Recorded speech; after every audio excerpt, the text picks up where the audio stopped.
Buongiorno a tutti.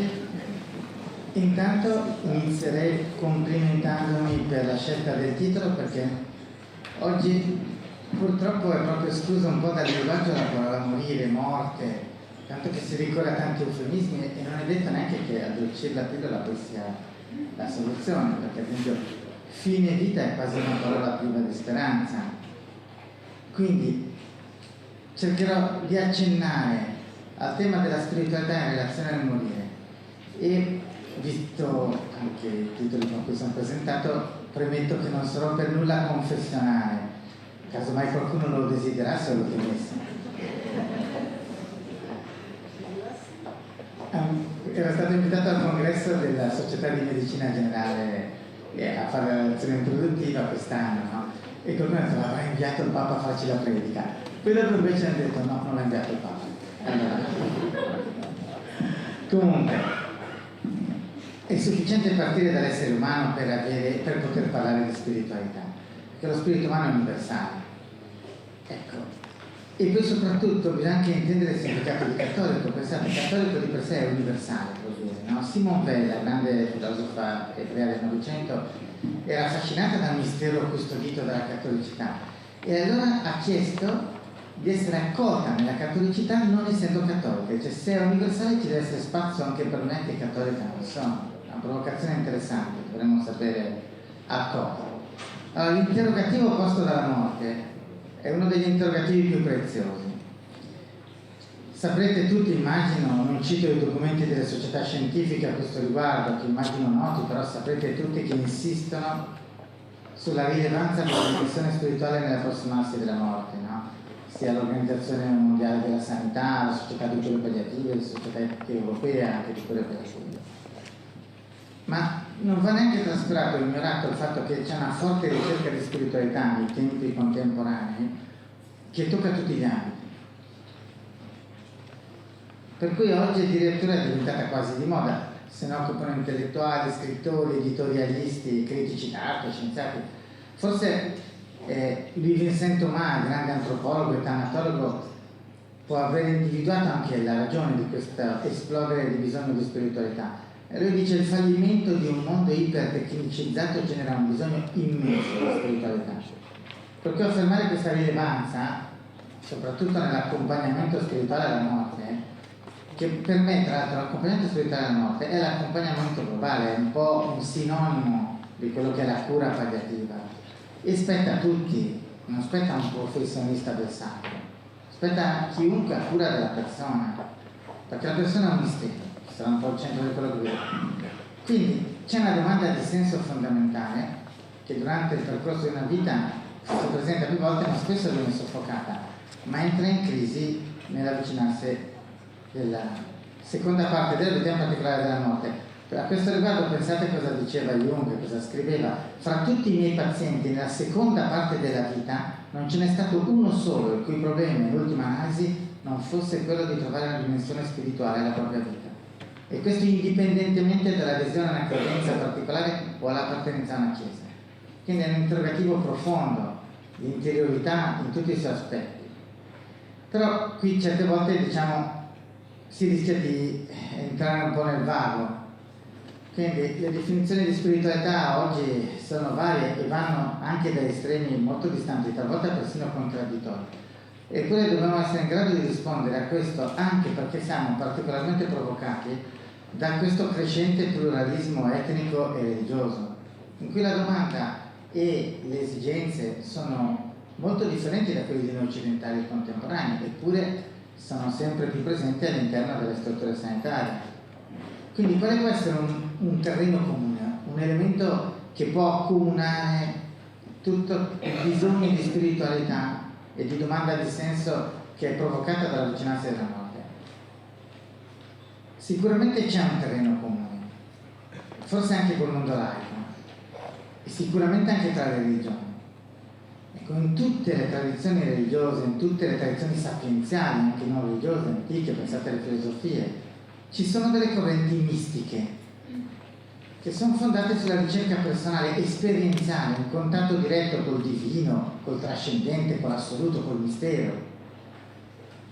tutti hanno avuto qualcuno che voleva avventurarsi oltre. Pensate Karl Rahner, uno dei più grandi filosofi e teologi dell'epoca conciliare, nel 68, e siamo ancora lontani da questo, aveva affermato: il cristiano del futuro o sarà mistico o non sarà neppure cristiano.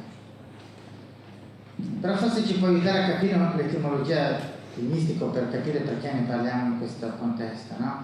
Mistico da mystikos, che è misterioso, ma la radice è comunque in greco, che vuol dire tacere. Quindi è la contemplazione della dimensione del sacro nel silenzio. Poi sarà un po' il centro della trattazione della professoressa Testoni, la mia direttrice al master, con cui collaboriamo con grande fecondità perché è una pensatrice geniale. Quindi la dimensione in qualche modo silenziosa, però che passa attraverso un'esperienza diretta, al di là del pensiero logico discorsivo, quindi difficilmente comunicabile attraverso la parola e il pensiero logico discorsivo, ma comunicabile attraverso altre vie, e la morte ce ne insegna. Quindi qui ci sono gli elementi determinanti per comprendere la spiritualità di fronte alla morte, no? Il mistero.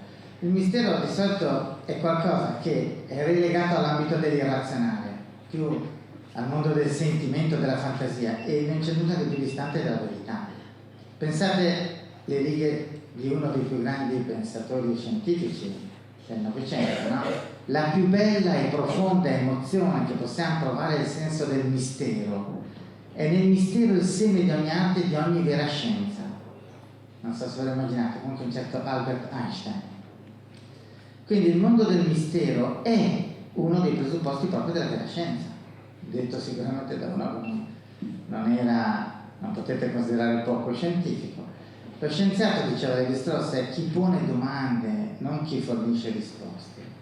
Pensate che anche nel campo dello spirituale, nel campo di uno dei più grandi miti dell'Occidente, che è ancora forte nella letteratura, nell'arte, il mito della cerca del Graal, ha impregnato gran parte della storia dell'Occidente. È forse il mito che ha più attraversato dal punto di vista letterario dal V secolo fino al giorno d'oggi. Ci sono opere ispirate a questo grande mito. Colui che trova il Graal, lo trova, è Parsifal, che vuol dire il cercatore, e anche quando l'ha trovato resta il cercatore, perché la strada del mistero è una strada infinita, non di risposte preconfezionate. Ciò che esiste è soprattutto invisibile. Possiamo dire addirittura che viviamo più di invisibile che di visibile. Questo è nell'ordine dei valori delle persone. Il senso dell'esistenza è determinato da cose invisibili più che da cose visibili. Diceva ancora Einstein, no? Noi vediamo, sentiamo, parliamo, ma non sappiamo quale energia ci fa vedere, sentire, parlare e pensare. E quel che è peggio è che non ce ne importa nulla. Eppure noi siamo quell'energia. Questa è l'apoteosi dell'ignoranza umana. Bene ha ragione più poeticamente il Piccolo Principe, diceva l'essenziale è invisibile agli occhi. Quindi non esiste solo la ragione, esistono tante ragioni. Pascal diceva, no? Il cuore ha delle ragioni di cui la ragione non sa nulla. Quindi bisogna di fronte alla morte cercare altre vie, perché gli interrogativi posti dalla morte ci hanno fatto scontrare troppo spesso con un muro che con i processi ordinari di questi tempi difficilmente danno gli strumenti di superare la crisi profonda che ha posto. Bisogna avere il coraggio di cercare altre vie. Sempre Einstein, poi non ve lo cito più, diceva che follia è far sempre la stessa cosa e aspettarsi risultati diversi. Se continuiamo a dire che c'è il tabù della morte, c'è la crisi, è diventato un ritornello quasi istanteo. Cerchiamo altre vie. Forse il mistero? No. Comunque troppo spesso, dicevo, mistica e razionalità sono posti in contrapposizione, ma la mistica non è il terreno dell'irrazionale, tutt'altro, è il terreno in cui l'essere è la chiave di tutto. Pensate alla domanda di Pilato a Cristo, così come Hegel la ripropone, interessante, no? Dice, la verità, perché sapete che lui non risponde. Cos'è la verità? Perché la verità non è un ragionamento, è un soggetto. Le aveva data la risposta, io sono la verità. Cioè fa parte dell'essere. Quindi non c'è questa opposizione tra la mistica e il discorso razionale sull'esistenza, soprattutto se vediamo che i più grandi pensatori dell'antichità non vedevano questa contrapposizione. Pensate ad esempio Platone, il convito è uno dei testi fondanti dell'intera mistica occidentale, ma come diceva giustamente Simone Weil, è stato anche un grandissimo maestro di razionalità. Ma anche in Estremo Oriente, pensate a Nagarjuna, che è uno dei supremi dialettici della tradizione buddista, è stato un grandissimo mistico. Quindi è vero che misticismo e ragione spesso sono stati sentiti nemici da parte di una religione intesa come un complesso di dottrine e soprattutto come una sintesi a difesa di modi di vita e di pensiero, e spesso mistici e filosofi sono entrati in tensione con le religioni, concepite come sistemi dogmatici, ideologici e strutturati come forme di potere. Però il sapere legato al mistero è qualcosa che si può mostrare più che dimostrare, come concludeva il grande logico Wittgenstein, no? Per questo coloro cui il senso della vita divenne chiaro non potevano poi dire quale fosse, o vivere, no? Meister Eckhart è un grande pensatore mistico della nostra tradizione, diceva, che più o meno è una trasposizione di quanto detto da Wittgenstein, no? Se si chiedesse a un uomo reale perché vive, risponderebbe che non lo sa, ma che vive volentieri senza perché. Un poeta della scuola di Eckhart diceva: la rosa è senza perché fiorisce, a sé non bada, che tu la guardi non chiede. Quindi l'ignoto è un terreno fondamentale proprio di fronte alla vicinanza della morte, perché in qualche modo alimenta un desiderio infinito. E sapete che il desiderio è ciò che ci orienta alle stelle, al grande sonno. E il desiderio è qualcosa di fondamentale nel punto proprio finale della vita. Il nostro desiderio, dicono tutte le tradizioni antiche, è fondamentale in riferimento alla morte. Soprattutto l'ultimo desiderio, non possiamo non attribuire un forte valore antropologico alla sapienza delle antiche filosofie e delle antiche religioni, e tutti attribuiscono un significato fondamentale all'ultimo desiderio prima di morire. Pensate alla Bhagavad Gita, questo poema tanto amato, poema mistico, da Gandhi. Entra, dice questo testo sacro indiano, entra nel mio essere chi al momento della morte, quando abbandona il corpo, pensa solo a me, dice il Supremo, no? Questo vivrà al di là di ogni dubbio. Pensate Eckhart, questo grande mistico occidentale, purtroppo all'epoca condannato, oggi abbondantemente rivalutato, diceva: guardate che noi diventiamo ciò che amiamo, ci identifichiamo col grande desiderio. Pensate quanto è importante il desiderio finale. E lui diceva: se uno ama una pietra, se uno ama un essere umano è un essere umano, ma se uno ama il Dio, ma non oso dir di più, perché se vi dicessi che egli è Dio, voi potreste lapidarlo. Quindi bisogna in qualche modo che la vicinanza della morte alimenti un desiderio infinito che ci apra la prospettiva del mistero, e lì si gioca una scommessa fondamentale. Noi dobbiamo proporre, ma proprio dal punto di vista laico, perché c'è una bellezza sacra della laicità, che è questa, che apre a prospettive infinite. È il dogmatismo che è poco spirituale, perché il mistero si pone con tutta la sua forza nel momento della morte. E se noi fossimo veramente scientifici, secondo le nuove epistemologie da Popper in poi, no, chiaramente dubito che qualcuno sia ancora legato a visioni positiviste, però se la vera scienza è quella che non è che inscatola le cose ma lascia possibilità aperte, infinite possibilità aperte, ciò che lascia più di tutto possibilità infinite aperte è proprio la morte col suo mistero. Quindi diceva bene Jung che in qualche modo dobbiamo fornire delle immagini di speranza di fronte alla morte, proprio perché è un mistero e quindi lascia aperte tutte le possibilità. Colui che lo nega va incontro a nulla, dice Jung, ma chi ha risposto alla sua fede nell'archetipo segue i sentieri della vita e vive realmente fino alla morte.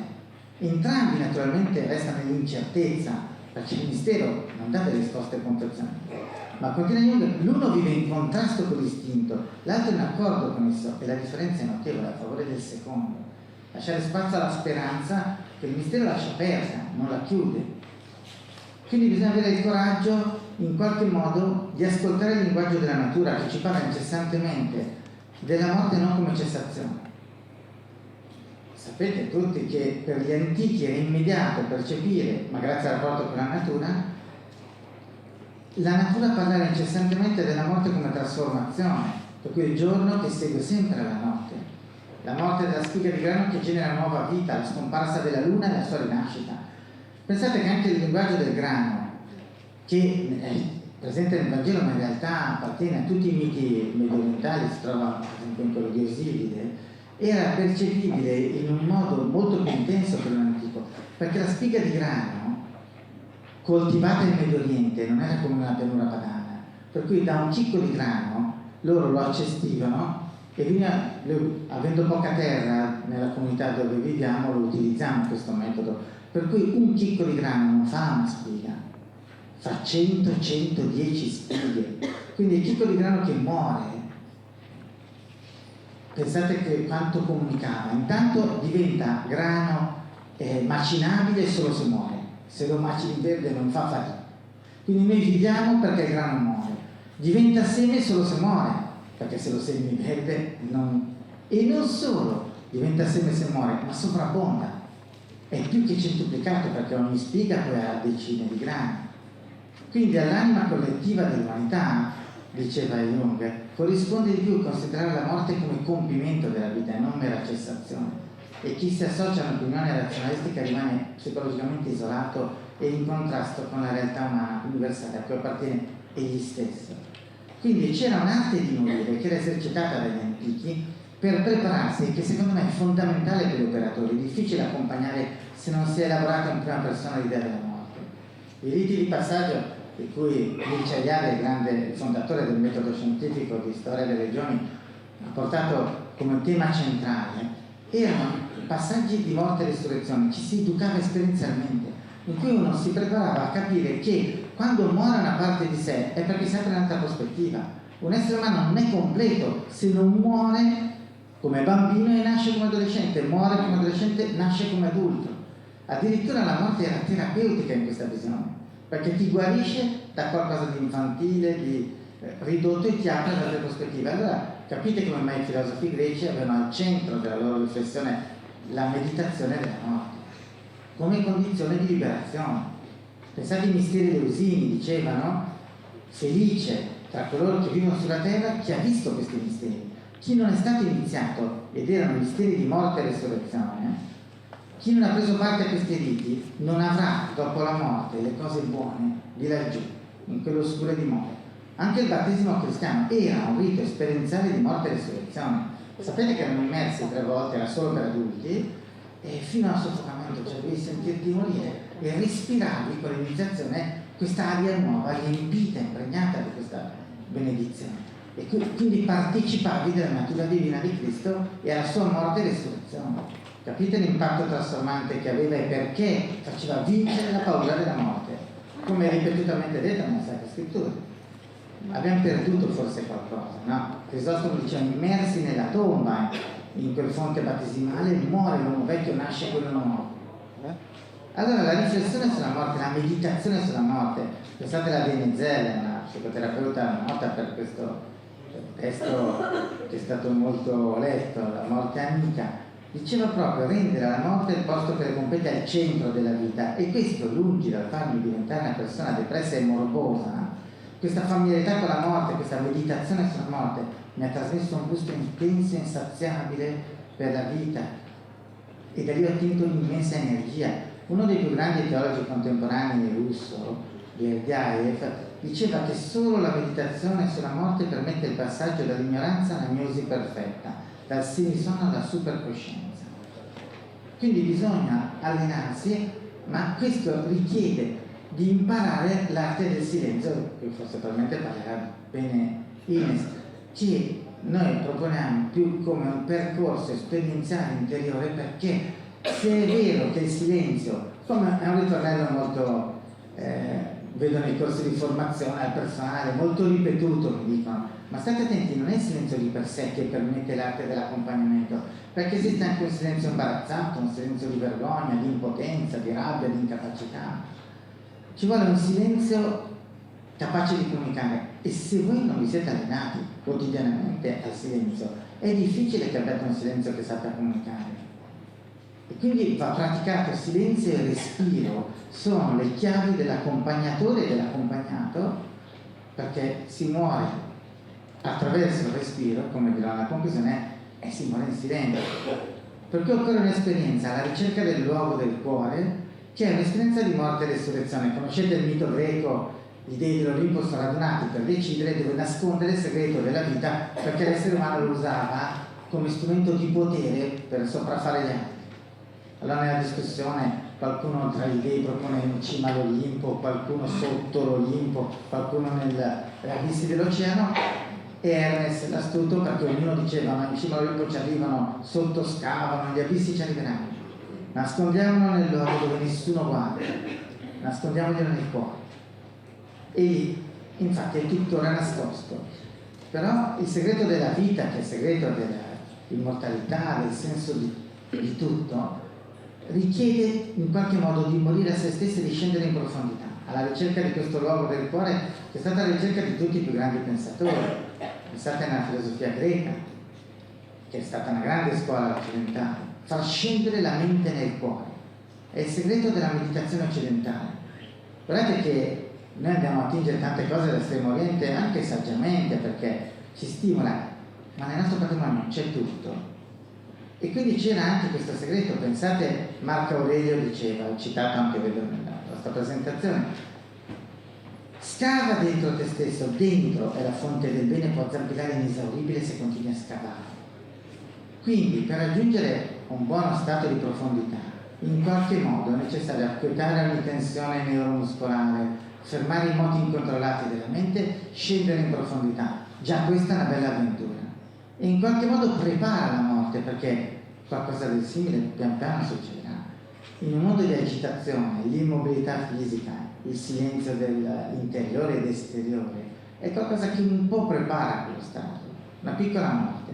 Rallentare il respiro, diradandolo, tornerà utile quando forse si ha timore di non essere più padrone. Il viaggio nell'intimo, il più grande mistero, a noi stessi. Allora la nostra morte può essere un dono agli altri, perché è piena di senso. Eppure guardate che Marcel Mauss aveva ben aperto questa prospettiva antropologica di questa economia del dono, no? Il senso antropologico della nostra esistenza è di essere donatori reciproci. La natura è un dono incessante di tutto. Se noi entriamo in questo gioco, la morte non fa più paura, perché è soltanto l'ultimo dono di una vita di donatori. Ma invece una vita di accaparratori difficilmente saprà fronteggiare la morte, che è un dono assoluto. E le morti sono state molto spesso le cose più significative che hanno segnato la nostra esistenza. Io ho fatto l'artigiano e ho iniziato a 13 anni a lavorare a Brescia, insomma, a provincia di Brescia, a Desenzano, in una falegnameria in cui l'orario di lavoro era 10 ore al giorno, 6 giorni alla settimana. E il mio padrone all'epoca mi ha insegnato tantissimo. Quando si è ammalato di tumore, non ha voluto prendere antidolorifici. E per questo, perché era un duro, si era ferito più volte sul lavoro, e per non farmi interrompere il lavoro si faceva in qualche modo bendare con un nastro adesivo e portare dal vicino di casa, così io non smettevo di lavorare. Lui non faceva una piega. E non ha voluto antidolorifici, perché ha detto: c'è una cosa che non sapevo bene, la pazienza. Così adesso che mi resta poco ve la insegno. Veramente l'ultimo pezzo di vita può essere un dono. Un altro, poi ho messo insieme le due cose. Un altro grande maestro è stato il mio maestro di chitarra. Io infatti poi ho messo insieme le due cose e sono diventato liutaio con questi due strumenti musicali. E lui ha avuto un tumore alle vertebre, in fin di vita mi ha chiamato la sua moglie e mi dice: corri dal tuo maestro perché sta malissimo, no? Non sono riuscito ad andare quel giorno, sono andato il giorno dopo e l'ho trovato con un volto luminosissimo. Ho detto: no maestro, ma che è successo? Perché sua moglie mi ha detto che stava malissimo. E dice: guarda, ieri notte, mentre lui non era credente, aveva un crocifisso attaccato in camera così, come sopra il mobile, ha detto: mentre soffrivo, sapete i dolori di un tumore alle vertebre, ho iniziato a imprecare contro di lui, ho detto tutto l'imprecabile, ma a un certo punto è come se mi fosse caduto un velo dagli occhi e l'ho ringraziato. Ho detto: grazie che mi hai donato sto tumore, quando mai mi sarei fermato di notte a parlare con te? Quindi le morti possono essere davvero un dono che l'accompagnato fa anche all'accompagnatore. Ambrogio di Milano, che era un personaggio particolarissimo, stato coraggioso, lui diceva che quando uno muore, chi l'ha accompagnato rimane specchiato nel suo pupillo, e quando questo muore e incontra l'assoluto, nel suo pupillo è specchiato il tuo volto, e il grande dono che lui ti fa è di portare il tuo volto al cospetto dell'infinito. Allora davvero possiamo ribaltare la visione della morte che abbiamo, e questa è un'arte di cui si possono fare infiniti esempi, ma vi concluderei con uno che mi sta molto a cuore, perché la poesia ci insegna il linguaggio del mistero. E concluderei con questo, anche se ci sarebbero tanti altri modi. Sapete, tanti poeti dicono che la morte sono le nozze col mistero. Un poeta che è forse il mio poeta preferito è musulmano, islamico, Rumi, un grande mistico, forse uno dei più grandi poeti della storia, e lui diceva che le nostre morte sono le nostre nozze con l'eternità. E questo può insegnare qualcosa anche di fronte a tanti problemi imposti dall'accanimento terapeutico, da certe visioni un po' materialistiche della morte presentate da religiosi. Pensate Ignazio, martire, dovrebbe farci pensare rispetto a certi fondamentalisti.